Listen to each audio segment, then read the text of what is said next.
Good evening and welcome, Miami alumni and friends. I'm Kim Tavares, the Executive Director of the Miami University Alumni Association, and I am excited to be joined today by Phil Kollin, Miami class of 2000, and host of Bourbon Adventures, and Dr. Mike Crowder, Dean of Miami's Graduate School and chemist whose lab analyzes distilled spirits. Thank you both for being here with us tonight to share your love of America's native spirit, bourbon. Hi. Hello. Tonight's presentation is the last event of this year's Winter College, a week of bringing Miami to you online. And you are welcome to watch recordings of the other events or sign up for other upcoming events online at alumlc.org/MiamiOH. Today is also a party because it's Miami's 214th birthday. On February 17, 1809, the Ohio General Assembly approved an act to establish the Miami University. Yes, the is in there. A date which Miamians now know and celebrate as Charter Day. And alumni might remember their Charter Day best for the traditional ball, which began as Bicentennial Ball, hosted by President and Mrs. Shriver in 1976. And that ball is now held every 3 years, and the next one will be next year. So to those of you watching live, you've had the opportunity to ask questions and share comments during today's presentation. We're going to try to get to some that were submitted ahead of time, but you can just click on Ask a Question below the video on your webinar site. And one last thing before I get to the good stuff and turn it over to our executive bourbon stewards. In advance, we asked for some pictures, and we got some. So I will remind you that if you are taking pictures of your group tonight, or you have pictures of your own bourbon bar you would like to share, you can still send those in. And I'll get you that address will pop up here on the screen in a minute. But the first slide here, we have Dan from class of 79. He is ready for tonight, including a Miami print and his merger Valentine sitting there. Awesome. And Andrew, class of 9, says that bourbon is a form of culture and currency here in Central Kentucky. Sounds good to me. We also have something from Mike, class of 83, who is actually going to be having several members of his COVID curbside bourbon cocktail group over to watch tonight. So, hey, everybody, thanks for joining us. It's my kind of group. Yeah, he has a group. Rich also has quite the group, right? Look at that picture. And then Rob, class of 72, also started a bourbon tasting society in his neighborhood. And fun fact, Rob's father grew up in Owensboro, Kentucky, where there were 4 distilleries. And his dad went to Notre Dame and they called him Kentuck. And he starred on some of the fabled football teams, along with requiring an Olympic medal. And he would have a glass of bourbon a day to keep the doctor away. So you get that Smart. Olympic medal, with your bourbon a day. And last, but definitely not least, these bars are of our presenters. So you have Mike's on the left, and then a recent lineup from one of Phil's tastings on the right. So again, if you want to submit any pictures of your group that's watching together tonight or of your bourbon bar, there is the email address on the screen, and we will get to those at the end along with questions. But I am now going to turn it over to Phil to get us started. Hello, everyone. Hello, Mike. Hi, Phil. Ready to do this thing? Yeah, I'm looking forward to it. Thank you so much for working with me tonight. I've been so excited about this. Oh, this is going to be a blast. I want to say thanks to everyone who took time out of their Friday evening to join us. I will tell you straight and true, there is nothing I'd rather do on Friday night than sip some whiskey and talk some bourbon with everyone. A little about myself, and then I'll let Mike tell you a little about himself. My name is Philip Kollin. I graduated from Miami University in 2000, and now I live in beautiful Louisville, Kentucky, where I host all things bourbon adventures with my company, Phil Talks Whiskey. You can connect with me online. I'm on social media, on the Twitter where I say the witty things, and on the Instagram where I post the pretty pictures at Derby City Phil. Phil Talks Whiskey is the name of the company, and I do all sorts of bourbon adventures, private tastings, presentations like these. I'm doing a series down at University of Cincinnati called The History of Bourbon over a few Wednesdays in March, but really, between us all, it's just part of a nefarious plot to get the victory bell back up to Miami University for the first time in 17 years. Shh, don't tell anyone. That's the only reason I'm doing that. Thrilled to be back here. They keep inviting me. I keep coming with bells on. I know a couple of you have sat in on one of these whiskey presentations with me before through Miami University. I promise you, this one's going to be different, and you're going to learn something new. Some of it might sound familiar, but we've got some new bottles, new stories, and new pieces of science and information for you to enjoy tonight. We'll cover some basic pours, but there should be some science angles you've never heard, and trust me, some good tales you've never heard. Like Kim said, there's going to be questions at the end, but this is always meant to be a dialogue, not a monologue. Mike and I just don't want to shout bourbon fact sheet for an hour, so we want to hear from you. So please submit those questions, submit those pictures. Oh, look at that.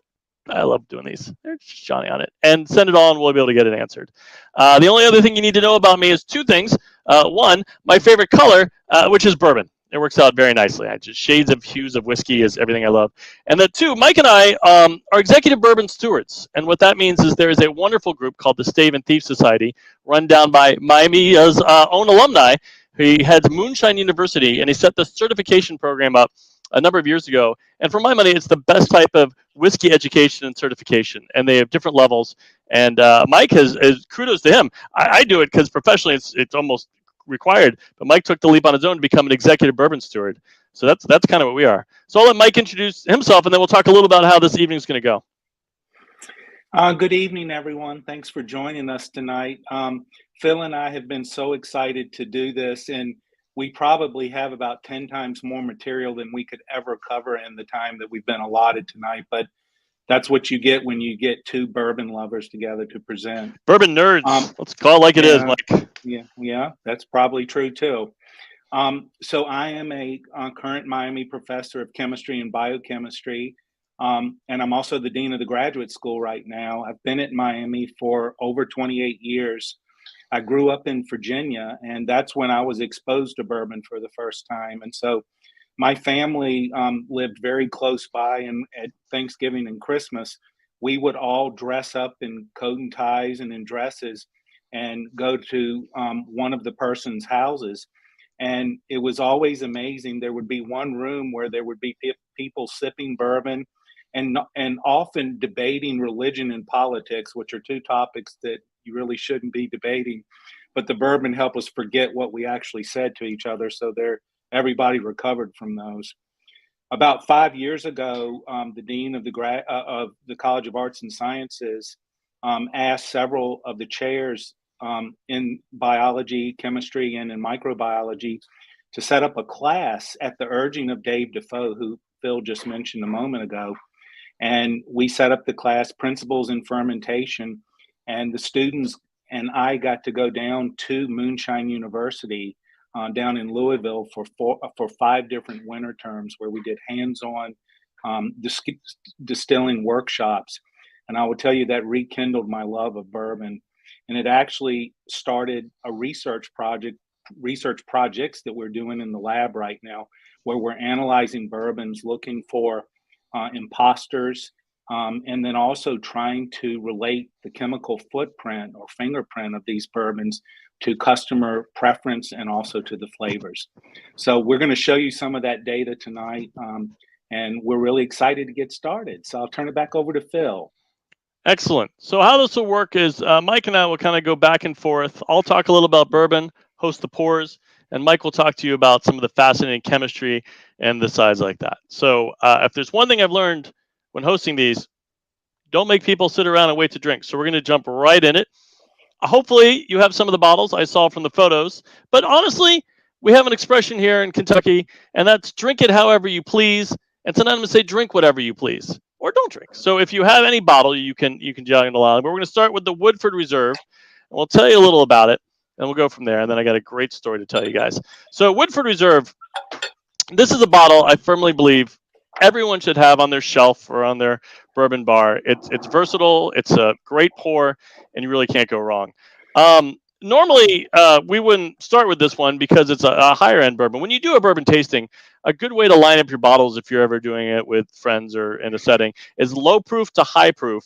And then you finish with something that's either different from the other one. So tonight we're going to finish with a bottle that was finished in port wine barrels. If you finish with a rye whiskey, do that, or God forbid if you're drinking Fireball or some such, finish with that, end with that, because those flavors might overwhelm what you're drinking next. So Woodford Reserve, this looks like a fancy bottle. It's not. Woodford loves to dress up their bottles for different occasions. This was the holiday bottle, and honestly, went to buy it a week ago. This is what they still had on the shelf.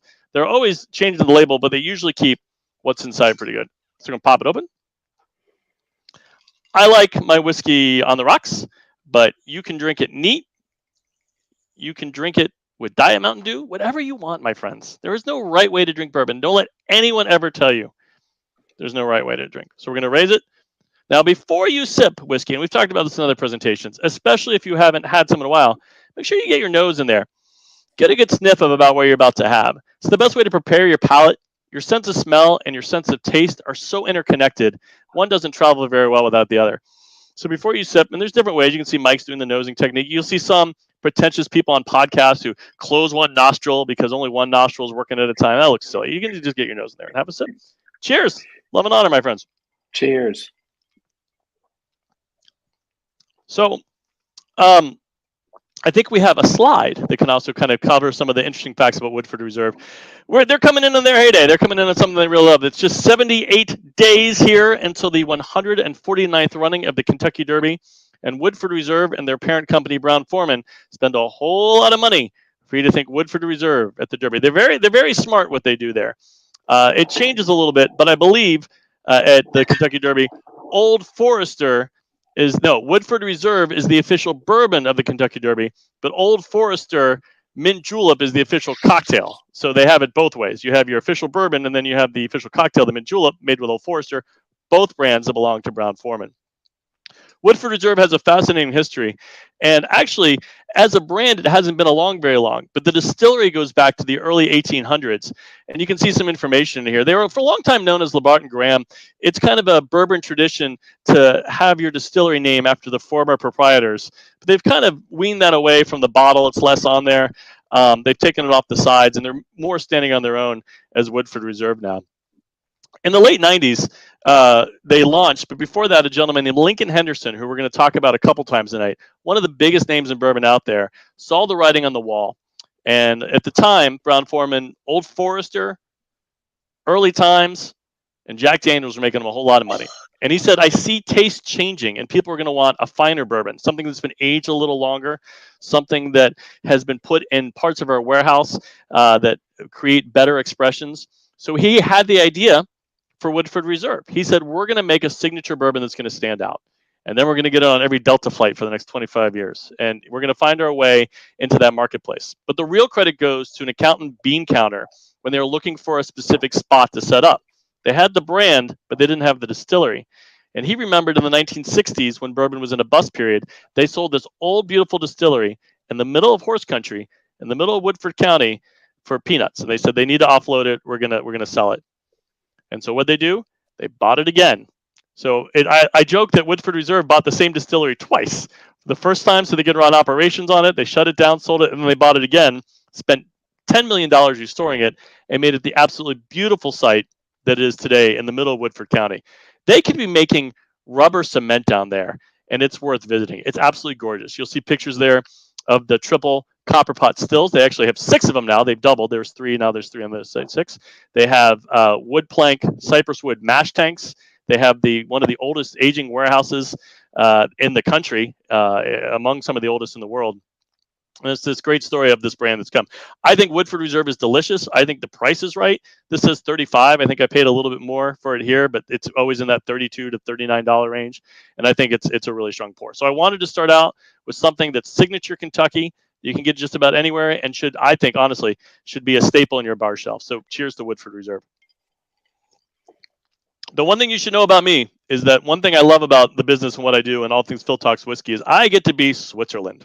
Friend to all, loyal to none. So if I say one is my favorite, it's because I like it. I think that you'll like it. I think it's good. Not because anyone tells me to. And when I tell stories that sometimes all the distilleries want to hear, I just hope there's not an executive from the distillery on the call, or else that could cause trouble. But this is a story that I want to share with you, and it dovetails really well into something Mike will talk later about counterfeiting and how chemistry can help your bourbon. And this is a story the distillery would love me to tell. There are major problems right now happening in bourbon. One thing I love about bourbon is there's always something new. There's always something changing. There's always lore and legends, and there's newsworthy stuff, whether it's the business side, new distilleries popping up, or crimes. And it's becoming increasingly common with high-end bottles that we have fakes out there. More than ever, counterfeit bottles are running away with it. And chemistry can help in big and small ways. Hydrometers, incredibly handy tool. They make them just to measure the alcohol content of distilled spirits. All you need is a hydrometer that costs you about $20 and a small sample beaker that you can place it in. It's a fun exercise if you're a whiskey nerd like me. I carry my hydrometer everywhere. No, just kidding. I don't carry it everywhere. But it's a tool that you'll find in every distillery. And it's easy to use. You drop it in, you give it a spin, you look across, and you take a reading, and it tells you what the proof is. And it's usually the best way to spot a counterfeit. Why? Because if you're buying a bottle that should be about $150, it's probably going to have higher proof alcohol in it. 110, 115 proof, maybe right at 100 proof. If you're trying to cheap out and fill those bottles, you're probably going to get the cheap stuff, which is the lower proof alcohol, 60 proof, 50 proof. At that point, it's not even bourbon anymore. It breaks one of the key rules of bourbon, and that's that it has to be bottled at 80 proof. So last year, Inside Edition, a show I don't normally watch, ran a fascinating expose on a fake bourbon bottle. And they knew about this trend, and it starts with people selling empty bottles of Pappy Van Winkle, Elmer T. Lee Blanton's, empty bottles for upwards of $350. Why are people getting $350 for empty bottles? So they can fill them up with fake liquor. So I'll name names. So Inside Edition, I think, got a tip because they went to this shop in New York City, a wine shop that sells liquor called Acker Wine. It's a very old wine shop. And for $1,000, don't spend $1,000 on this bottle. They bought a bottle called Colonel Taylor 4-grain. And the store assured them, it's new, it's great, it's beautiful, it's wonderful, you'll have a blast.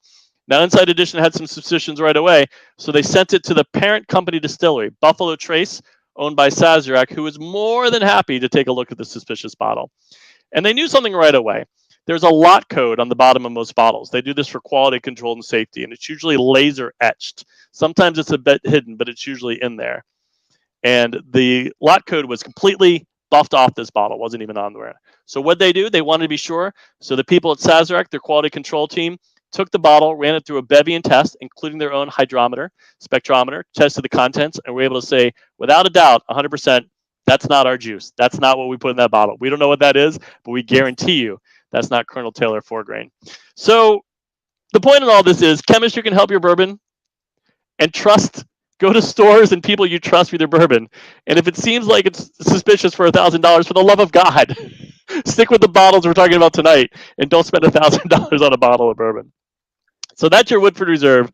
That's your first good story of the night. And Mike, I'm going to turn it over to you. All right. Thank you, Phil. And I think that's going to be happening more and more with people paying $5,000 for some bottles. And listen, pay what you want. Just make sure it's real.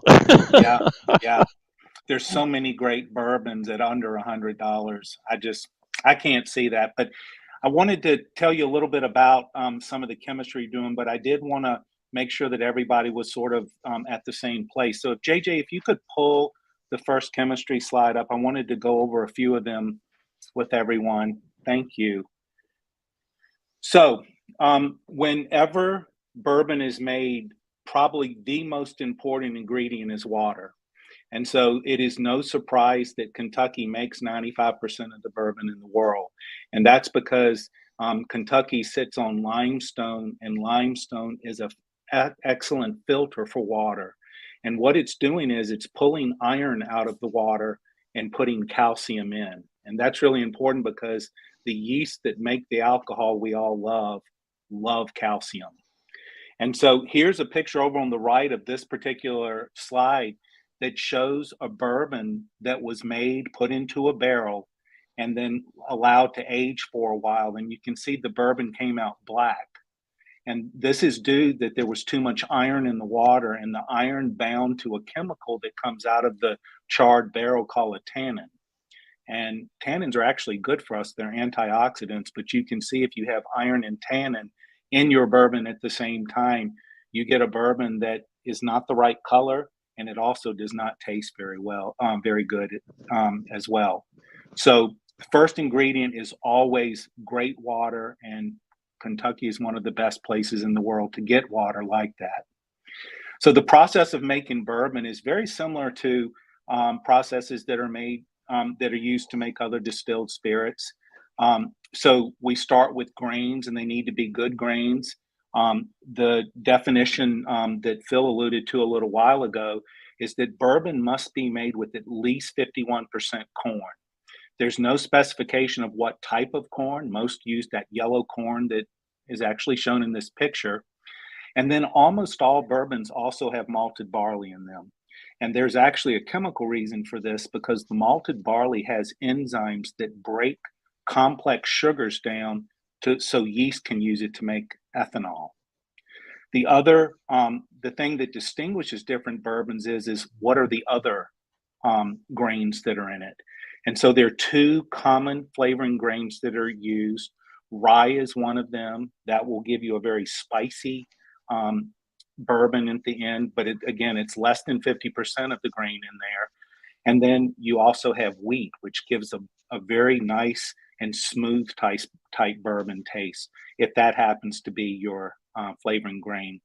There are many bourbons out right now that use all four of them. And Phil talked about just a moment ago the E.H. Taylor that was actually faked. And that was a 4-grain bourbon. It had all four of these in it. So what Mike, we do is I'll jump in to say real fast that I think it's the 4 grains are tricky because it's hard to get all four of those, the wheat, rye, corn, and malted barley, to play together well. So a lot of people try them, but I think very few are making good 4-grain bourbons right now. Absolutely agree. So what we do is that we will get these grains in and we'll put them into a mill, and you actually make in the bourbon field, you almost make a powder or a flour out of it. That's what the distillers call it, is a flour. And they take that flour of grains and put it over into a cooker that has very hot water in it, and they stir it. The enzymes from the malted barley will start breaking down the complex sugars that are in the other grains that are there. And then once that is completed, they will move that whole mixture, it's called a mash, over into the fermenter. They have to wait for it to cool, because if you pour your yeast into a hot mash, it'll kill the yeast and you'll get no alcohol. So once it's cooled down, they do what's called pitching yeast on this mash and allow the yeast to do their thing. The yeast are living organisms. They're producing lots of chemicals that are very important to the taste of bourbon. But the two most important things, and certainly the two largest chemicals they make, is they take sugar and they produce ethanol and carbon dioxide. And at the same time, they're producing a ton of heat. And so this usually takes 3 or 4 days. It can be quicker if it's warmer outside. And if you've ever walked into a distillery where they're actually fermenting, it smells like your grandmother's yeast rolls that she was allowing to rise and then cook at Thanksgiving and Christmas time, at least in the Crowder family. Once this has occurred, you now have what's called a distiller's beer. They actually call it a beer. And this has probably about 10% ethanol in it, and it has a whole bunch of other stuff. In fact, it has the consistency of very watered down oatmeal. It's very sweet before it goes into the fermenter, and then it's not as sweet as it comes out because the yeast has converted that sugar over into ethanol. Most of the big distillers and even smaller ones will then take this beer and put it onto a column still. They don't do it from the top like this cartoon shows, but it's usually on the side. But what happens is there's steam coming up from the bottom. This cooler beer hits it. It starts to drop down. The steam heats it up. And then the different chemicals, ethanol is one of them, separate from other things. And then the hard material drops to the bottom. This will go on for quite a while. And each one of these little rings here are what's called a plate. And each one of them is essentially a distillation event. Most of the distillers then will take the product from this column still, move over to a pot still, and Phil showed probably some of the most famous pot stills in the world in his Woodford Reserve slide that he showed just a moment ago. And then what they'll do is another distillation here, take the gases that come off of that, condense it, and you end up with a clear distillate.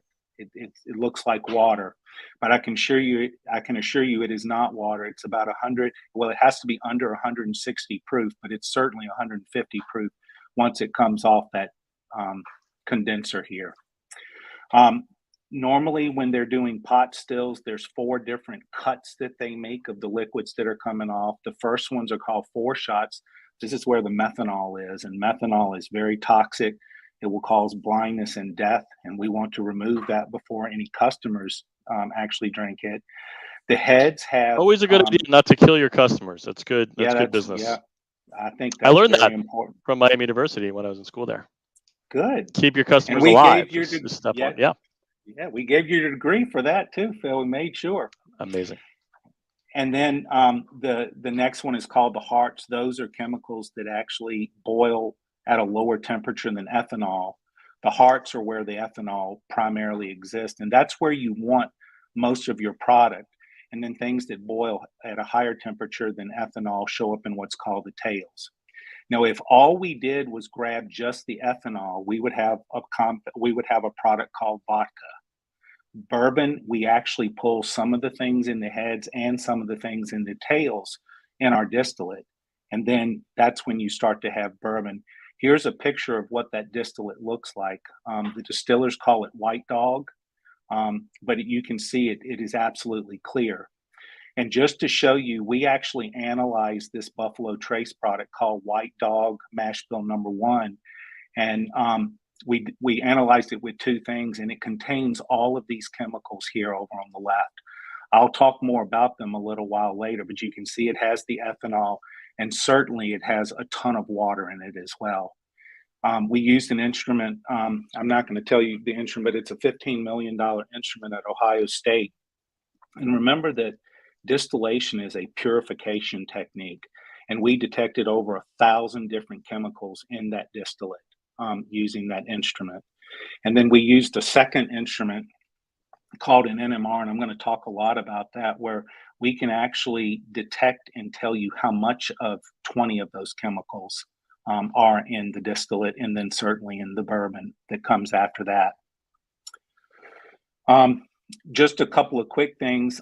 Once you get your distillate, you put it into barrels. And so I'm not going to spend a lot of time on this because this is talked about at every distillery tour, but there's 4 major types of char, and it depends on how long you actually take this fire inside of the barrel. And so you can see 15 seconds, 30 seconds, and then all the way up to 55 seconds. And then once you have the bourbon in the barrel, this is a picture of one of these planks of wood that's called a stave. And so the very top part of this is where the flame actually hit. If you can see this just under that, there's this red line here. And that red line is very important because that is where the sugars that are in this wood actually rise to due to the heat that was here. And we're going to extract those sugars, and we're going to extract the chemicals in that red line while the barrel ages. Notice that we also have this other line here that kind of curves up on the end, and it's very, very long from the edge on the side where the staves actually come together. This is the solvent line. This is how far the distillate moves into the barrel during the summer, and then it moves out in the winter, bringing those chemicals from the red line right there. And then lastly, they put it in these big places called rick houses. And here's a picture of the inside of a rick house. The distillate in bourbon is put through what's called the bung hole. And so here's a picture of somebody thieving some bourbon from a bourbon barrel. And then I believe this is a picture of Heaven Hill, but you can see these rick houses are enormous. And so here's a person in relation to the building. These buildings are almost never climate controlled, almost never. Sometimes a few of them, like Woodford, and a couple of the rick houses at Buffalo Trace run some steam in, but they are unbearably hot in the summer and very cold in the winter. And that's very important for the bourbon to be moving in and out of that wood in the barrel itself. Okay, so the last slide I'm going to have, and then as Phil said, you never let people go too long on bourbon tasting without getting some bourbon.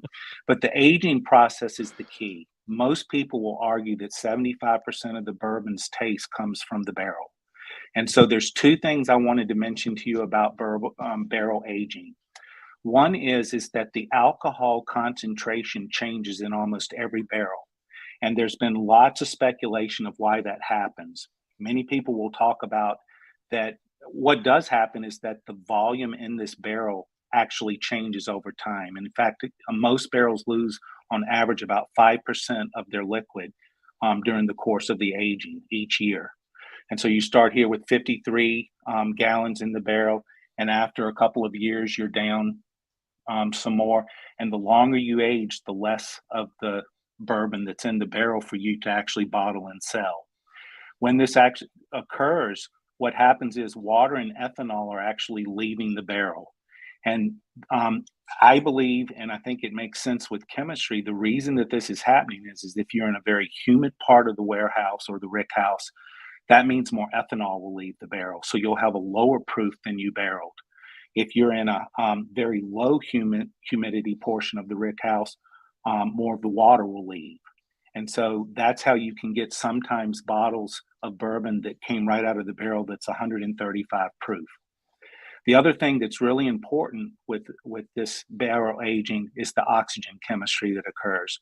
Lincoln Henderson, who Phil talked about just a moment ago, talked about it takes about 5 months to get all of the chemicals into the barrel and 4 to 8 years to change those chemicals to things we love in bourbon. Mhm. And so when the liquid leaves the barrel, it's filled in with oxygen. Oxygen reacts with chemicals that were either put in by the yeast or came from the barrel into new chemicals. And so here's an example of a chemical that actually is in high concentration in this Woodford Reserve, isoamyl alcohol, that actually imparts a banana taste, reacts with ethanol through a reaction with oxygen to form isoamyl acetate, which is even a stronger banana taste. So we can talk more about those later, but I think we need to turn it back to Phil because I'm thirsty and my mouth is dry. So Phil. That's funny about bananas because that's a really common tasting note that people get from Woodford Reserve, especially people new to bourbon. I've heard in the tasting room a dozen times, and you said that's an actual chemical compound that's giving that banana taste. We're going to pour the Evan Williams, and then actually I want to go back to the slides because there's 2 interesting things I want to talk about. Because like I said, we could do this for hours. So we're on to pour number 2. This is the Evan Williams bottled in bond. We're going to talk about it in a second, but feel free to have a sip. This one's a higher proof than the Woodford Reserve. Woodford was about 90. This is a straight 100 proof or 50% alcohol. And it is also a rye mash bill, corn and rye as opposed to corn and wheat. So it'll be similar. Can we pull up the slides? I want to go back to a couple of the slides because there's 2 really interesting things. Go back to the one with the barrel warehouses. One more. Mike, that's a great picture there at the bottom of all the warehouses. But why are they so far apart? That seems like a waste of space and land to have those warehouses so far apart. Why build them so far apart, Mike? Well, because if one catches on fire, they all catch on fire. It's exactly what happened in 1996 at the Heaven Hill Distillery. They were grandfathered in. They were close together. And in one day, on one storm and one fire, they lost 9 warehouses and close to 72,000 barrels. So now they have to be by law.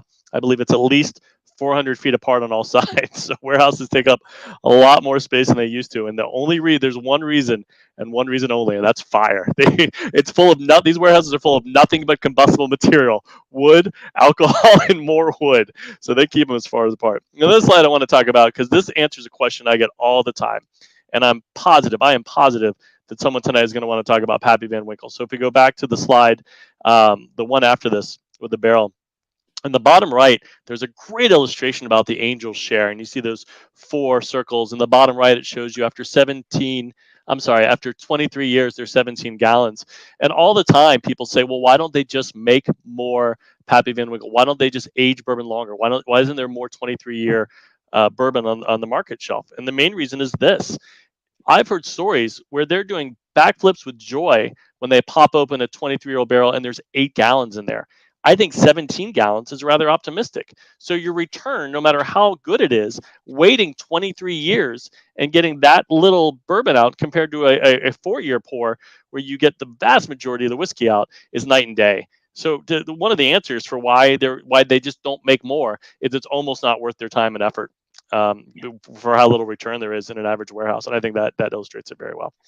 And by the way, Phil, quick one other thing that's really important about that too is that every year that bourbon is sitting in the rick house, they're paying taxes on it. And they're paying taxes based on 53 gallons in that barrel.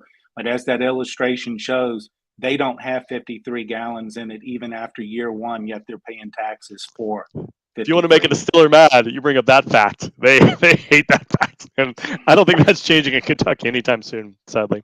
One other note is we always want to hear from you on tasting notes. There are no wrong tasting notes. So we've tasted 2 products. They're very different. And then we'd love to hear in the notes and the comments what you're getting from these different pours. So feel free to put it on there. And before we get into this, and this is actually dovetail as well, Mike and I have talked about the rules of bourbon. We're not speaking allegorically or just what best practices are. In 1964, there was an act of Congress that laid out what has to happen to your whiskey for you to legally label it as Kentucky Straight Bourbon Whiskey and put on the shelves. And there's about 8 or 9 different rules, but we've touched on the big ones, and they're worth revisiting. We call them the ABCs, the 1, 2, 3s, the do, re, mi's. There's 3 ABCs that are critical to making sure that your bourbon is bourbon. A is for America. It's a distinct product of the United States of America. It has to be made in America, not just Kentucky. I do a whole big spiel on bourbon myths, and that's the number 1 bourbon myth, that it has to be made in Kentucky. We want you to think that, but it just ain't true. American made. And B, and this is the most important part for me, is that all bourbon by law must be aged in a used once, never used again, charred oak container. And I think, like Mike said, that gives it the majority of that unique bourbon flavor. And C is corn. The mash bill we talked about, it's a corn whiskey, at least 51% corn, usually closer to 60 or 80%. All right, let's talk about what we're drinking. This is Evan Williams Bottled and Bond. It is 100 proof. And again, this is another one that maybe everyone should have in their shelf, but maybe on a lower shelf, a lower tier. I paid $20 for this. I almost kept the price tag on. It was $19.97. I said on Twitter that this continues to be the best bottle you'll find on the shelf for under $20. And that blew up. It became like my most popular tweet of all time. People couldn't agree more. People had other suggestions, which I agreed with, but the difference is this one should be available in all 50 states in just about any well-stocked store. It is a higher end than Evan Williams everyday product. It stands out with the white label, but it is a terrific value and a terrific pour. Now, I'll say this. I don't think you'll walk away from this saying that this is the best whiskey you've ever had. And if you do, that's great. You do you. You like what you like. But I think the value this gives for $20 is phenomenal. I'm drinking this pour neat. We're not going to talk too much about Evan Williams and who he was. He's labeled as Kentucky's first distiller. Whole lot of malarkey about what he did and what he didn't do. He was a real person. He was a historic figure. He was big in Louisville. But I can say this. How much of what he did is reflected in this is just about, if I were to round it, just about 0. What is more important is that this is called a bottled and bond whiskey. And these have come back in a big way. They're kind of on the back burner. And it's not just something clever that they say on the label to get your attention. It actually means something. It has a standard, much like the definitions of bourbon. And for those standards, we hop in the Wayback Machine and set the DeLorean to 1897. And that's when Colonel Taylor, of the aforementioned Colonel Taylor brand, was throwing his big signature hat down and stomping on it and having fits, because he was taking the time to make quality bourbon the hard way. And none of these other regulations that we talked about that came in 1964 were there. So people were taking everything under the sun that was a distilled spirit, grain neutral spirits, flavor, coloring, everything, labeling it bourbon and selling it. And he begged and pleaded for some regulations. So what was agreed upon was a voluntary standard called bottled and bond. And if you chose to add this to your whiskey, it was a very high bar of quality that most people weren't doing. It meant that everything in this bottle was at least 4 years old, was bottled at 100 proof, and was made by one distiller at one distillery during one distilling season. It also has the tax stamp on there and the distilled spirits provider number, which is still the criteria. It was a big deal because 100 proof bourbon wasn't that common. It was a big deal because aging 4 years, which is today about the minimum. Evan Williams, Jim Beam White Label, they're all aged 4 years, not much longer. But 4 years was a big deal to give it that color and that flavor. It still is, but not many people were doing it. And more importantly, that one distillery means it wasn't a whole lot of mess bundled together in one bottle. Today, the one distiller at one distillery during one distilling season, by the way, distilling seasons go from about January to June, and then July to December, is less important. But the bottled and bond is usually the mark of quality. You take an everyday brand, and the bottled and bond is usually a little higher proof. In some cases, like Old Grandad, it's a little longer aged. And most importantly, it's something that you can attest that's going to be a little nicer a product. A guy named Bernie Lubbers, he's the representative for Heaven Hill. This is a Heaven Hills product. He has a big tattoo on his arm about it. He's really championed the return of bottled and bond. And now, because the bourbon industry is a very monkey-do business, just about every major brand has a bottled and bond. If there's one thing I want you guys to walk away from tonight that kind of comes all together from my side of what I'm presenting, and I haven't mentioned this before, is that you hear about these high-end bottles and they're hard to find, and the allocated bottles and you can't get on your shelf. But we're truly living in a golden age of whiskey where there's more quality distillers and brands out there putting more whiskey on the shelf than ever before.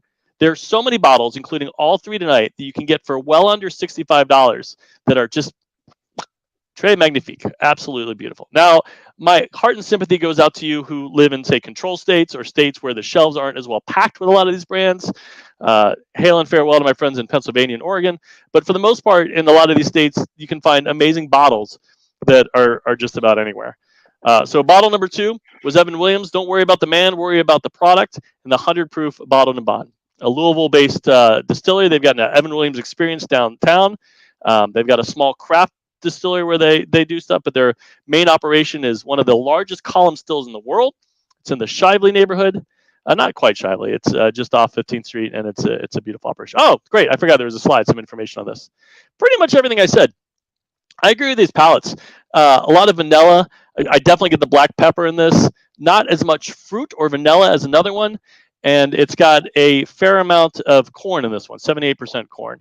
I never remember the mash bills. There's a great story about Jim Beam notoriously doesn't tell people their mash bills. And if you ever heard about Booker No, I was thinking of him just a moment ago. He was the head of Jim Beam for a long time. He once said, I'd live in a bourbon warehouse if they let me, which is probably very true.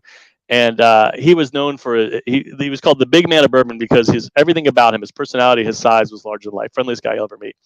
And he would meet people and they'd say, hey, tell me, Booker, what's the mash bill, Jim Beam? I got to know. And he would say it's 68% corn, 22% rye, and 10% malted barley. And then somebody else ask, and he'd say it's 72% corn, 16% rye. And they say, you're giving them different numbers. And he says, as long as it adds up to 100%, no one's questioned me on it since. And they just think they've got the answer and they leave me alone. So I love that for years he was giving out fake answers of what his mash bill was just to satisfy the people. So there you go. Bourbon number 2. Evan Williams, would love to hear how you think it compares to the Woodford. And then our third bottle, if we're doing it right, will be completely different than all the others. I think we're going to see if people had any questions or photos at this point. Mike, is that right? I think so. I always listen to my professors, Mike, so I'm listening to you. All right. I think Miami could still take away my degree, so I'm trying to be very respectful. I know we did have some photos submitted. Oh, I was afraid you're going to say we did take away your degree. Terrifying. We're not taking away your degree. So we'll see if we can get those pulled up here. But I think I was looking for some of the questions that came in. First, somebody wants to know how they can be a government supervisor. Be one of those. Yeah. But somebody asked, how do these new bourbons come on the market with 4-year bourbon when they don't appear to have had a distillery for 4 years? I love that. I used to give a whole lot of bourbon tours. That's how I got started doing this. I would take people to bourbon country, and every now and then there'd be a smart cookie in the back that'd say, this distillery just told me they broke ground 3 years ago and then served me a 6-year bourbon. The truth of it is, and there's certainly no fault, I think this is a great way to get it started. If you do it the hard way and wait till your bourbon ages and sell either flavored moonshine or vodka to make ends meet, or if you do this way, both help you reach your end goal of having your product ready. So a lot of them source their bourbon from other larger commercial distilleries, some of whom, like the Barstown Bourbon Company and MGP in Southern Indiana and Lawrenceburg, near the casino, some of you may have gone to when you were in Miami. That's how their main source of income is doing with non-disclosure agreements, selling their bourbon for other people to label and put on the market. Now, the one problem with this is that you're making your bourbon, you're waiting for it to age, and by the time you're ready to do it a little cheaper, meaning in-house and not be reliant on someone else, there's obviously going to be different flavor shift. So do you keep the label, hope no one notices? Do you cancel that brand and launch another one?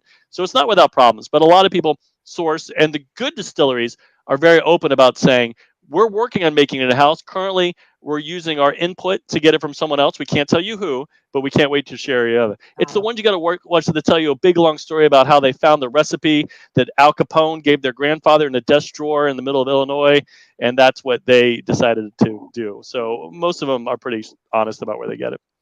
Great. And also the federal government requires that you put on your label where it was distilled.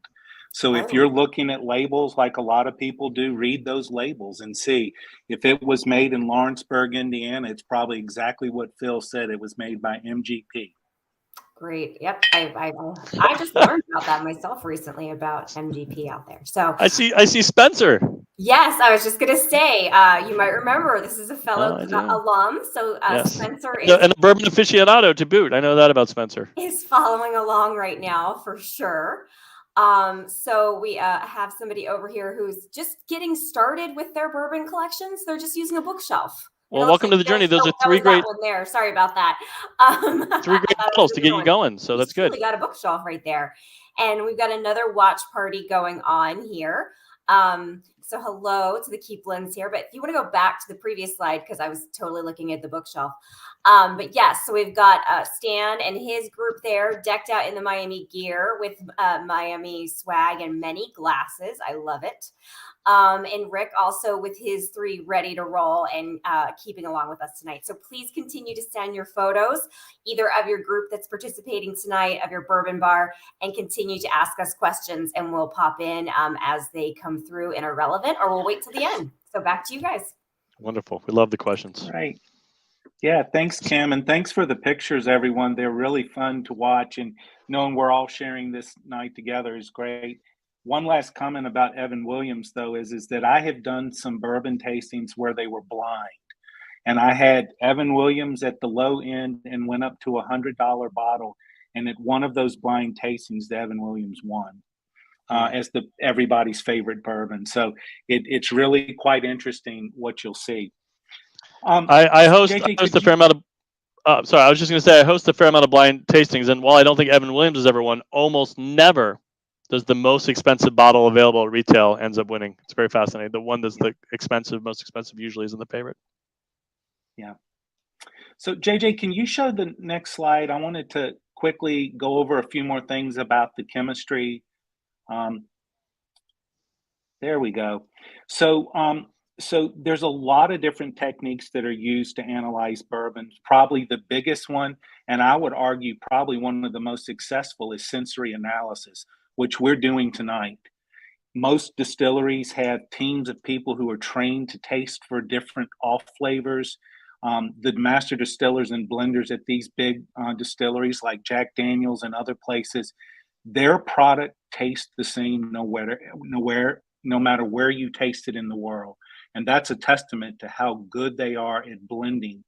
They can taste a lot that's getting ready to be bottled and say, we need 50 barrels from warehouse number 15, top right corner. And they know their rick houses that well that they're able to do it. I have a couple of other things that we're using. I mentioned briefly about the distillate. We use that FT-ICR mass spec. This is the picture taken from Ohio State when we were actually there. And they kind of laughed at us that we were putting bourbon samples into this expensive instrument, but it was a very fascinating experience. Most of the major distillers have something called a gas chromatograph, and that's up in the top left of the stacked pictures, and those are used routinely. They will analyze distillates, even their final products with that. Tonight, I'm going to talk about over on the very far left. We've been using an instrument called nuclear magnetic resonance spectrometer, and most of you probably have been in one of these. It's called an MRI. The difference that what we do is that we don't put a person inside this huge magnet. We actually put a sample of bourbon in there and analyze it. And I'm going to just very briefly go over this. This bottom picture where it looks like there's a bunch of lines that are different size and different heights, that is what you actually get from this instrument. The instrument that I'm showing up in the top right corner is actually housed in Hughes Laboratories right on Miami's campus. The samples we put in are over on the left, those little tiny glass tubes that you see over there. And that's how much bourbon we use. We use almost none. And so I'm probably admitting something I shouldn't. When I go and ask a distiller for a sample of bourbon, I said a fifth will be good, but you can see that we probably only use an ounce. And then the rest is for sensory analysis. And so if we go back to the slide, so we will get this spectrum and you say that means nothing. But what happens is that if you have peaks at certain places, I've drawn a picture of a chemical that's very often found in bourbon. It gives a very great taste, a bourbon taste, called syringaldehyde. And so notice that I have circled these hydrogens. And those hydrogens show up at this point where the arrow shows. And then this hydrogen shows up at another point. And if we see all of those peaks in the spectra, we know that syringe aldehyde is present in that sample. Notice how some of the peaks are big and some of them are small. The peak height is dependent upon the concentration of that chemical in the sample. So we can actually determine how much syringe aldehyde is in each of the samples, and we actually do that in our lab. And so here are the chemicals that we can detect. And so I've shown pictures of the chemical itself. You don't need to worry about that. And anyone that took organic chemistry and it was nightmare, I apologize that I'm showing these pictures, because you know exactly what they are. And then I have the names of those chemicals shown in this slide, and then the flavors or the notes that each one of these do. So we mentioned just a moment ago the banana flavor. So this is the 3-methylbutanol, which is also called isoamyl alcohol. Notice some of these other things that are here too, though. We've got acetaldehyde. That gives a green apple taste, but this is the chemical that causes those horrible hangovers that you get. So you want a little bit of that in your bourbon, but not too much, because you're going to be hurting the next day. There's vinegar in bourbon. It's made by the yeast. And so you can see it's acetic acid. And you can go through and look at these other things. There's glucose in bourbon, and that's not surprising because it's sweet. Notice that I colored some of these chemicals green, and these are chemicals that are actually produced by yeast. All the rest of them are things that are introduced by the barrel. And so notice that we have methanol. In every bourbon sample we have ever analyzed has a small amount of methanol in it. And that's why it's called wood alcohol. It's coming from the barrel. And then Phil mentioned a very strong taste in Evan Williams of vanilla. Vanillin comes directly from the barrel. It's broken down during the charring process. It's a protein called lignin that's broken down, and vanillin is the product. And that actually gets pulled into the barrel as the distillate moves in and out of the barrel. So we can detect all of these. This is a picture here showing several different distilleries. They're bourbons from different distilleries of just a couple of the chemicals. And they're bar graphs showing you the relative concentrations of these things. And so we have a Brown-Forman product. This is Jack Daniel's number 7.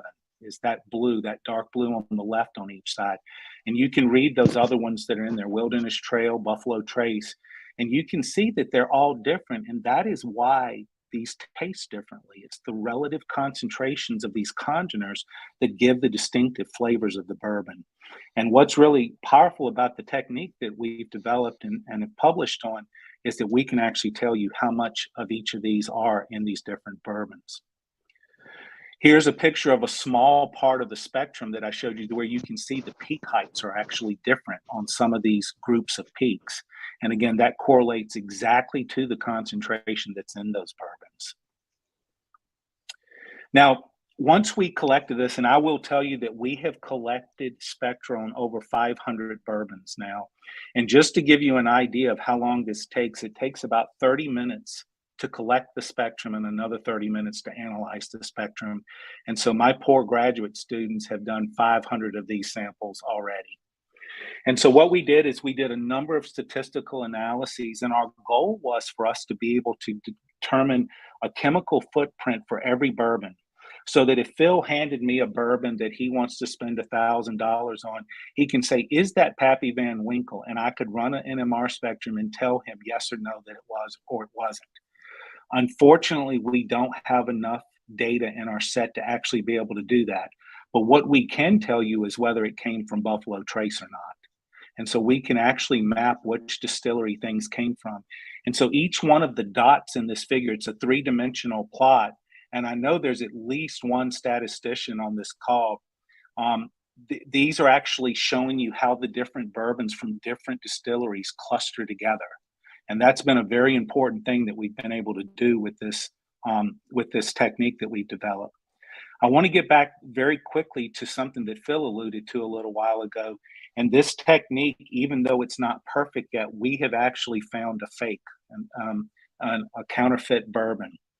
So this particular data set is way overloaded with a bourbon called Blanton's. It is a product of Buffalo Trace.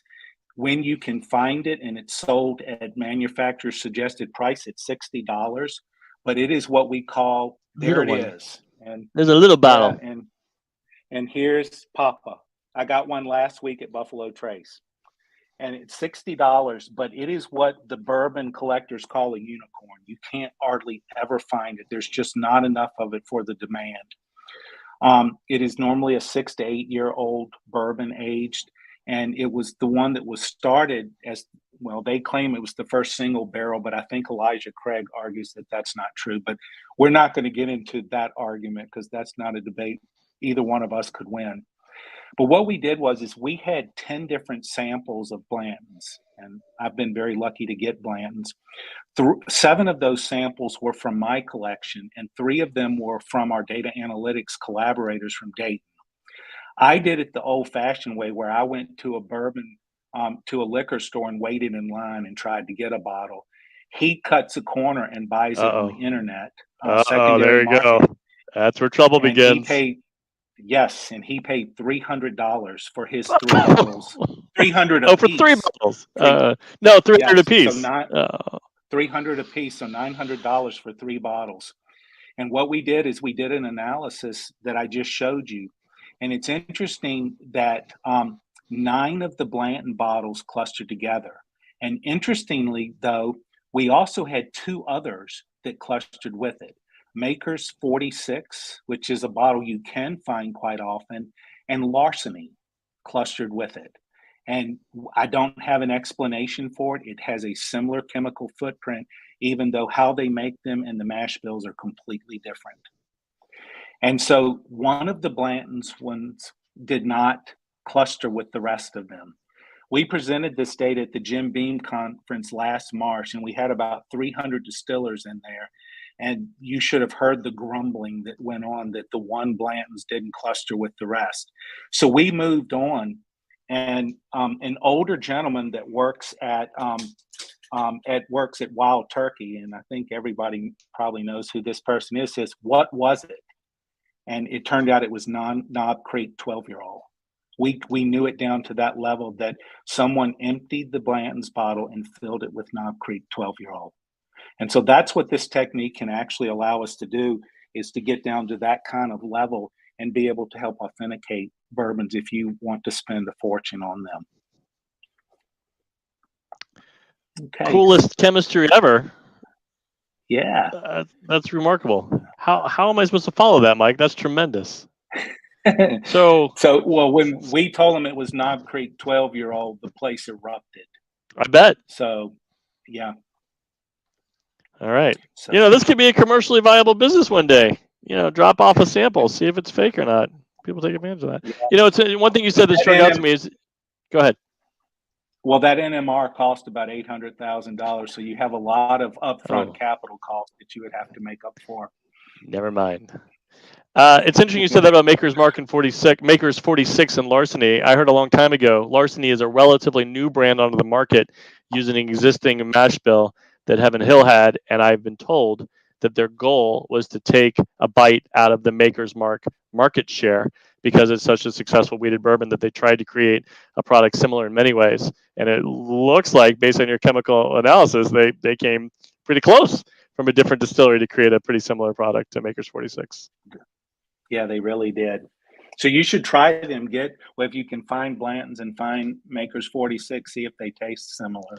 I wouldn't think they would, but I've been surprised before. No. So, yeah. So thanks, JJ. So just a couple of quick other things that I wanted to show you, and then we've got to get back to our tasting. And I know that there's been text at least coming to me. When are we getting to the chocolate? So hold on one more second, and then we'll get to it. But one thing that Phil talked about early on is that one of the things that's very important is that you should drink bourbon the way you like it. The best way to drink it is the way you like it. And so a lot of people add water, a drop of water to it. Some people add ice. And I've gotten questions before, does that really do anything? Does it really open up the bourbon? Does it change the bourbon? And the answer is yes, it does. And the reason for that is for 2 reasons. If you add ice, it lowers the temperature. And when you taste bourbon, you actually are tasting it both with your mouth and what you smell. And so the evaporation off the bourbon is also influencing what you experience sensory when you taste it in a bourbon tasting. The second thing that's really important, though, is that many of the chemicals that we've talked about today are not fully soluble in this ethanol water mixture. And what happens is if you change that ratio of the water to the ethanol at all, it could change the solubility of those chemicals. And so one of which, it's very close to what the concentration is in most bourbons, this 2-phenyl ethanol, which tastes like, it smells like Band-Aid adhesive to me. It smells like you're in a hospital. And if you drink scotch, that's the taste and the smell that I really get a lot. If you add more water, this starts to not become soluble in that mixture, your bourbon, anymore, and it starts to evaporate. And so you start smelling that more, and it tastes like a different bourbon where all you added was water, but it's a different experience. And all of these chemicals that I colored in orange have very, very critical concentration limits that if you change the water content, it changes the amount that will stay in solution and the amount that actually will come to your nose when you actually taste them. So when you say that you're adding water or you're adding ice because that's the way you like it, it's because you like that mixture of what you're smelling and tasting when you drink bourbon. Okay, Fascinating. and we'll skip this slide and let's get to the next tasting. Oh, Mike, that's fascinating stuff. Thank you so much for sharing that. All I've got is funny stories about theft and bottle shape, and that's science working overtime. That's great. All right, moving on to pour number 3, Angel's Envy. And I can promise you 7 ways to Sunday that this will taste very different from your other 2 pours tonight. Oh, so unique. So we're going to pour and we're going to taste, and then we're going to spend a few minutes talking about the bottle. My last pour was a little larger because it's the last pour of the night. So raise a glass. To Wally Zerbiak. Did Wally Zerbiak join? Is Wally Zerbiak in there? To Wally Zerbiak.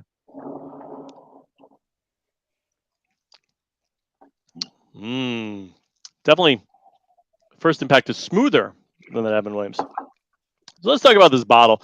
First of all, if they ever make a bottle Hall of Fame, this guy needs to go right in it. It looks just beautiful on any back bar, especially any lit back bar. 750 milliliters, same size as most bourbon bottles out there, but it looks lean and mean and taller. It's got the etching on the back with the angel wings.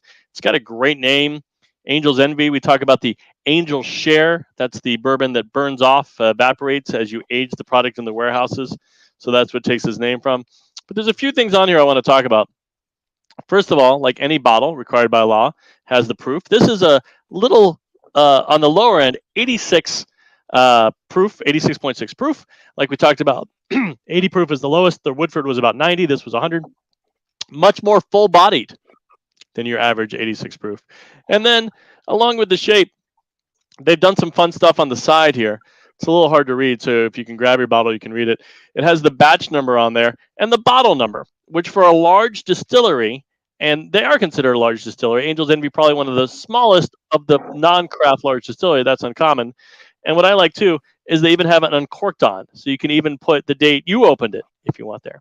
A question comes up a lot. Once I open my bourbon, how long is it good for? Again, Mike's probably more qualified to answer this, but with the air getting in there, if you're storing it in reasonable conditions, like your liquor cabinet, not your attic or your cellar or your back porch, you're about 5 to 7 years before the flavor will start to change. That doesn't mean it'll go bad, but it'll start to change. Now, the more it's empty, the less alcohol and the more air you have in there, the quicker the change will facilitate because there's more interaction. At that point, you should just finish it or put it into a smaller bottle.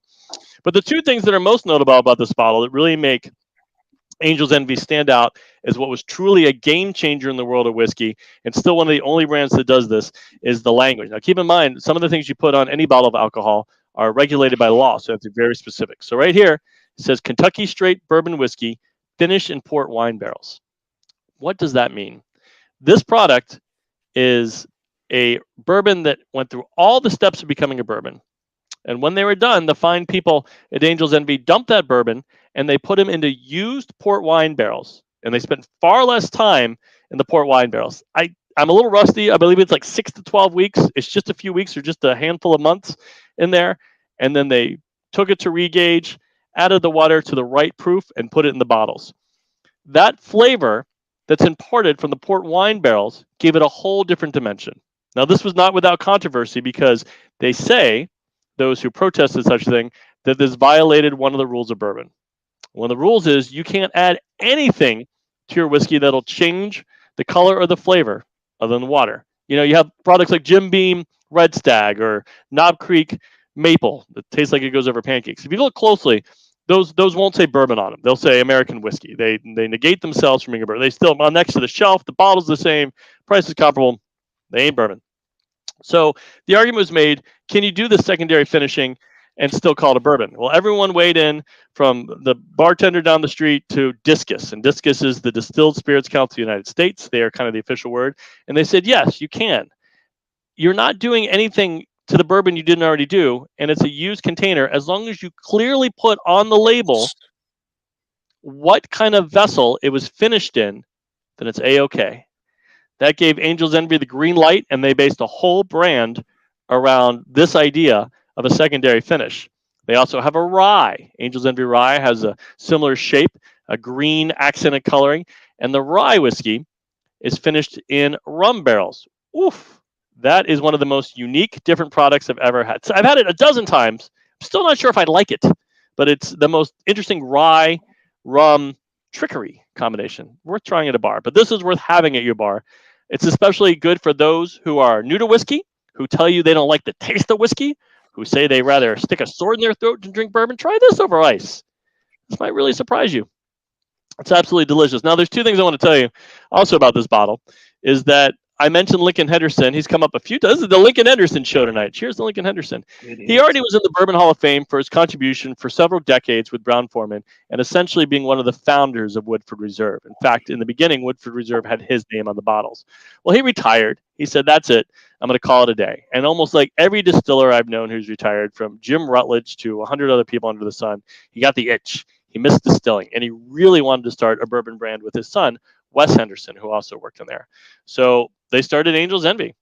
And so this is a guy with two separate companies in Kentucky. He started not one major distillery or one major brand, Woodford Reserve, but two, including a distillery from the ground up, Angel's Envy. And it says right there, from the cellars of Lincoln Henderson. Again, not sure what cellars they're talking about. Metaphorical cellars?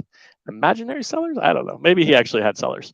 But for a long time, Lincoln Henderson and his son, Wes Henderson, and they have Wes Henderson and several boys, and many of them were involved in the process. They have a beautiful distillery that they brought to life. It was an old Vermont tool company. It's downtown in Louisville. It's actually less than a mile from where I'm sitting right now. Worth a tour. It's great. But again, Bourbon, Switzerland. And the one thing you should know is you can take the tour 5 times back to back, and they'll tell you how it was a family-founded distillery, a family-operated distillery. But unless you ask the question, they won't mention that it's no longer a family-owned distillery. A few years ago, they sold the controlling interest to Bacardi, of the great rum provider. Now, I think Bacardi has not much to do with the day-to-day operation, but it's one of those interesting things. Well, they'll never lie to you on any of these tours or operations, but unless you ask the specific question of who's running the show now, they might not tell you that Angel's Envy is run by a much larger parent company whose last name does not rhyme with Menderson, rhymes with McCarty. That's kind of important to know. So cheers. I talk too much. I don't have a sip. We're going to take a sip, and then we're going to get to the chocolates. So, hey, and thanks. Cheers to you. Cheers to all the Miami alum, friends, family, and staff that took time out of your Friday night to join us. I'm so glad you did. Mike and I are so glad you're here. Cheers to you guys. Almost like a brandy, almost sweet, almost flavored, but it's not. It's those port wine barrels working overtime. Big fan of this one. Mike, I think you suggested we add this one. I like this one a lot. Yeah, this is a fantastic one. And the tour, if you ever get a chance to do it, is one of my favorite tours, particularly the tasting, where the table that you actually do the tasting is a tree that was out in front of the distillery, and they made it into a table. And there was a picture of that on the slide. That it was wonderful. And the idea of chocolate actually came from that tour, because that was one of the first ones I ever did. So Phil, take it over with the chocolate. And So what Mike and I are going to do while you guys are preparing your questions, while we answer a few questions that are coming later, while we get your thoughts, your reflections, your favorite, always want to know what your favorite was, and you send them in there. Mike and I both challenged ourselves to bring our favorite chocolate. He probably went all out. I went a little pedestrian, but you can't beat the classics. So I brought in a box that I always have handy of Rebecca Ruth's chocolate. For those of you who know, and I know many of you know, Rebecca Ruth was the original inventor of the Bourbon ball in Frankfort, Kentucky, well over 100 years ago. She was a school teacher who said, enough of this. Let's see about making some chocolates. And I've had some homemade ones that are better. Another great gentleman called Bourbon Bonbon makes some good ones. Other than that, everyone is an imitator. Everything's second place. You can get them with nuts or without. I prefer them with nuts. They are delectable. They are cream filled. You'll find these on every distillery tour. And for me, there's other things I enjoy, but as chocolates go, ending a night of 3 pours, including Angel's Envy, that's important. I dropped that one. Luckily, I have a whole box. You know what Forrest Gump says about life and chocolate. The Rebecca Ruth Bourbon Ball is my chocolate selection for the night, and I highly recommend it. Mike. So yeah, try the chocolate. Try the Angel's Envy before the chocolate, and then try it after the chocolate, and see what that experience is. It's unbelievable. Yes, very much so. And most of the distillers now, when you do their tours, they do that, and it is such a great experience. JD, if you can show the slides one more time, and then we'll have time for questions and things. But I did want to show everyone that now that we've tried these 3 different bourbons, I had my grad student in last night, and he was there till midnight, and he actually collected NMR spectra on the 3 samples that we actually tasted today. And here's the data that we got from the NMR of those congeners that are in it. And so I wanted to just point a couple of them out to you. Notice that the Evan Williams actually had the highest concentration of that 2-phenylethanol that I talked about, that Band-Aid smell.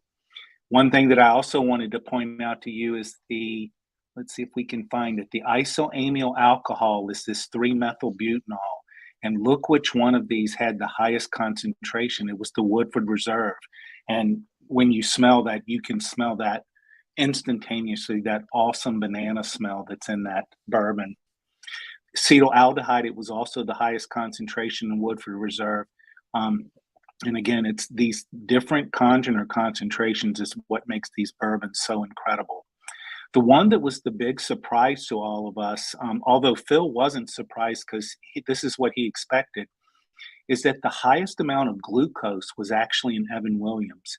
And remember that he just told us that they take a Kentucky straight bourbon and put it into a used port wine barrel. And I would think that the sugars from the port wine would have really elevated the sugar that's in Angel's Envy. So this is telling you that there is not a lot of sugar in those port wine barrels that are used for the conditioning of Angel's Envy's bourbon. So and when Mike and I were talking earlier, that was one of the arguments the Angel's Envy people used for saying that the port wine barrel infuses flavor without chemically altering the composition of the bourbon. That was one of their arguments many years ago when they were trying to make it okay to do what they were doing.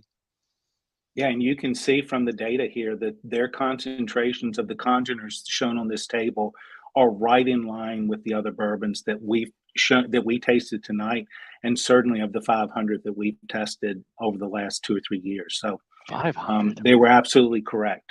Yeah. I don't know how I feel about the fact that your machine might have tasted more bourbons than I have. Yeah. But remember, it's only like much less than an ounce in what they taste. So Mike, what's your chocolate? You got to show us your chocolate. I have a dark chocolate that has peppermint pieces on the top of it, and the peppermint also pairs really well when it's embedded in chocolate like this.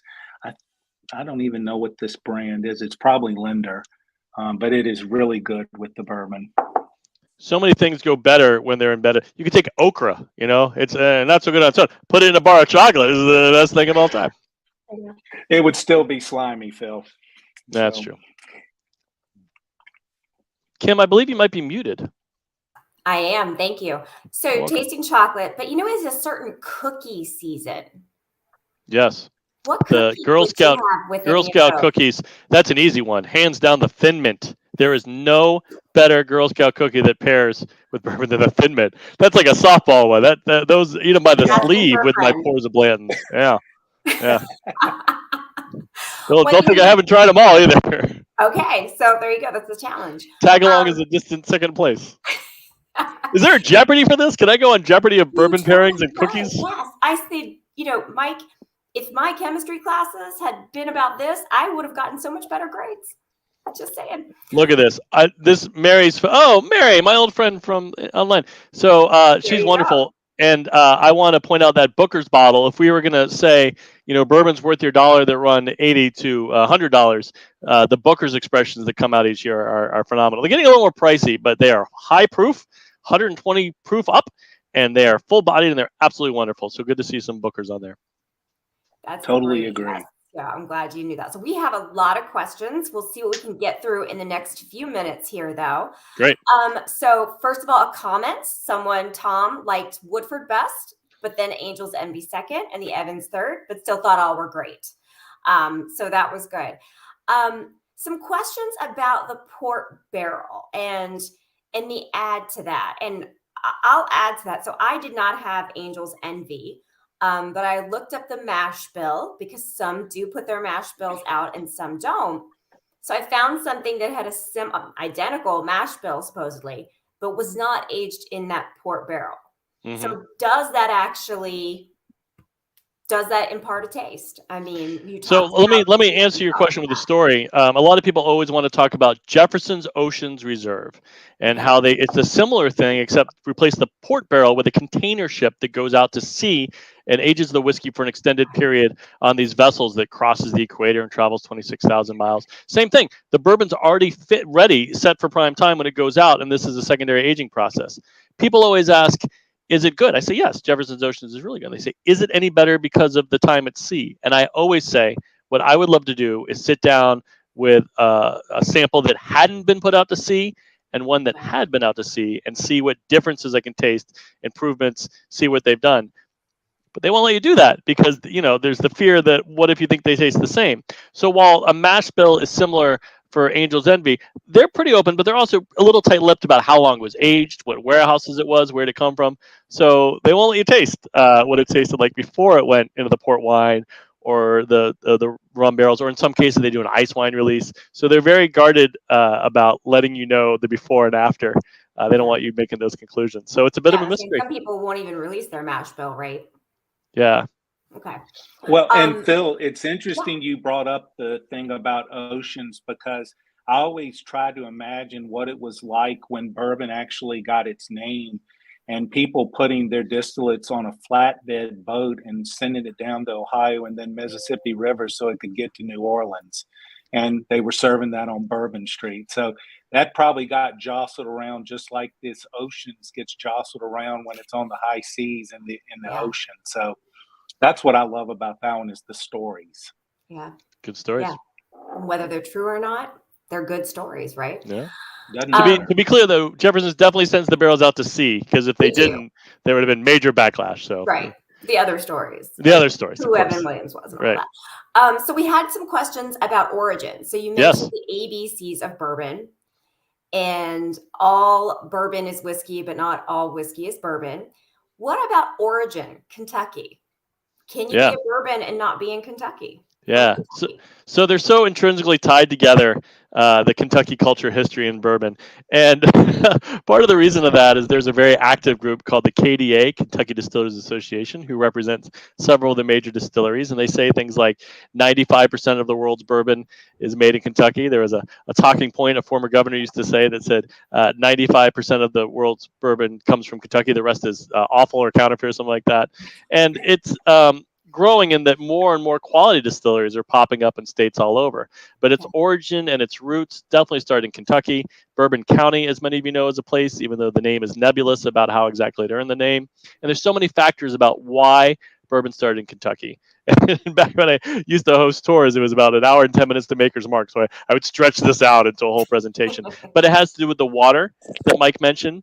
The limestone, which filters out impurities and adds in qualities that people want, has to do with the knowledge base. These farmers from Maryland and Pittsburgh who came west with the copper stills on their back and the knowledge to make Irish and Scotch whiskey. And it has to do with the abundance of corn that's grown and, most importantly, the climate. The warehouses aren't, climate controlled, but we have those cool days, those hot days, those cool nights, the temperature variations within the season, and that helps that liquid contract and contract and expand in and out of those staves, pulling with the color and flavors. So in short, is Kentucky the only place where all those things apply?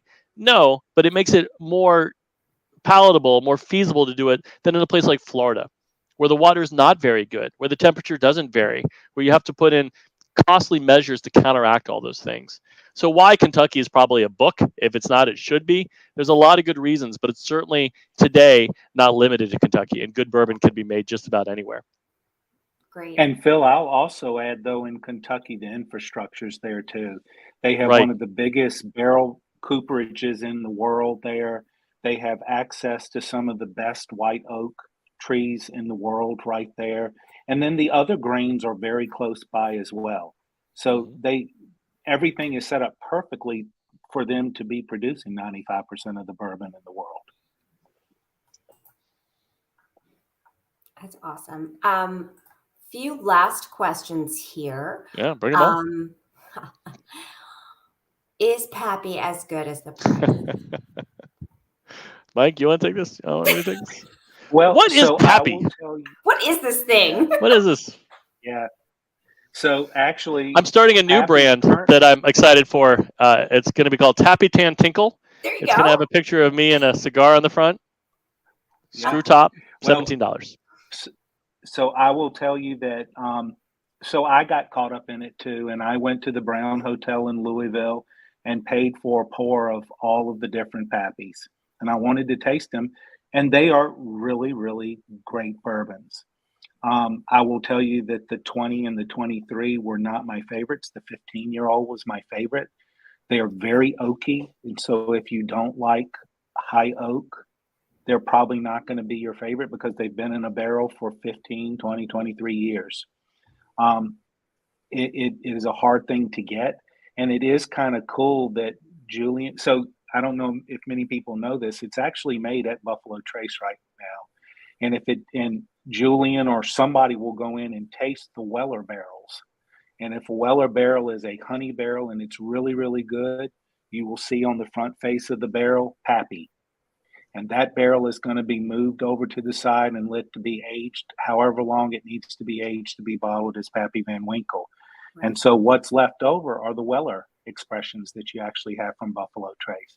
So would I pay $1,500 for a Pappy Van Winkle bottle? No, I would not. But I did pay several $100s for 4 pours, though. Yeah, I mean, I think Mike summed it up. I'll just echo what he said. It's a very, very good bourbon. It's one of the smoothest I've ever had. It's by no means my favorite. If you can find it at retail, which, if you wait in a line at a control state where you have to sell it at retail, like Pennsylvania, Virginia, North Carolina, I think it's every bit worth that $220 bottles or so. It's not worth paying the exorbitant prices. And Ohio, thank you. It's not worth paying the extreme prices that people say, but come visit me in Kentucky. We'll go to Gustavo's Mexican restaurant down the street, and they've got pours of Pappy 15, Pappy 15 year for about $32, and it's not the only one. So if you can find it on the menu and it's a pour you feel like spending the money on, go for it. I think you'll enjoy it. Just please do me a favor and don't spend $7,000 bottle.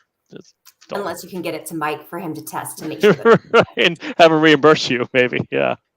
So, Mike, that was a question. Somebody asked if the data that you supplied here about the test that you've done, is that proprietary to you and your group, or is that available broadly? Can we tell people about Knob Creek 12 and the Blanton's bottles? Yeah. Well, so we actually have published 2 papers on this material, and I shared the papers and links that you can go to, and you can actually get those papers yourselves. They're available because they're peer reviewed and out. We are doing a project with Buffalo Trace right now, and I can't share that data with you because their lawyer said no. I couldn't even show you the spectra for those, but that'll be coming out hopefully by the end of the year, and we're going to present that data in early March at the Jim Beam Institute conference. So that's great. Soon. Yeah. Sometimes it's hard to tell if these distillers have more barrels aging in the warehouses or lawyers. They have a lot of lawyers. And that was said. I made that Tappy Tan Tinkle joke, and I've already gotten a cease and desist. That's right. Hand delivered to my door here. So And we'll make sure that those links that are available, Mike, we'll make sure the folks that are watching this get a chance to get those links and download them. Similar to my chemistry comment, someone said that they know there's a wines course at Miami, but is there a bourbons course? Because they would consider re-enrolling. Wow. So we do offer that fermentation class, but unfortunately, you either need to be a senior engineer, microbiology, biochemist, chemist, or biologist to take it. It is taught at an extremely high level, Right. and there's 5 faculty members that team up on it. We also teach a section on addiction and on what alcohol does to your body once you consume it. And so you imagine, go back to when you were in school, how hard it was to please one professor. How would you like to please 6 in one class? It's a very tough class. So, but we do that. And I have been asked by several people, could we do a similar to the wine class that Jack Keegan teaches for Right. bourbon? And I think it would be fun. And his is a tough class too. So it's like you said, it's more than just getting to sit there and drink. So we're going to do the speed round for the last one. We go to each of you here. And the question is favorite bourbons in the following categories. Potato. Oh, sorry, I did it wrong. Okay, I'm ready.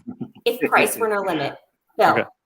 If price were no limit, what I would do is I'd get 5 cases of Elmer T. Lee and share it with all my friends. I think that's just a wonderful bourbon. It's my Kentucky Derby sipping bourbon, and I love it, and I'm sad I can't find it. Okay. Mike. And I would probably do George T. Stagg, and that's one of the unicorns. It's very expensive, 130 plus proof every bottle, but it is incredible. All right. Let's do in that $50 to $100 range.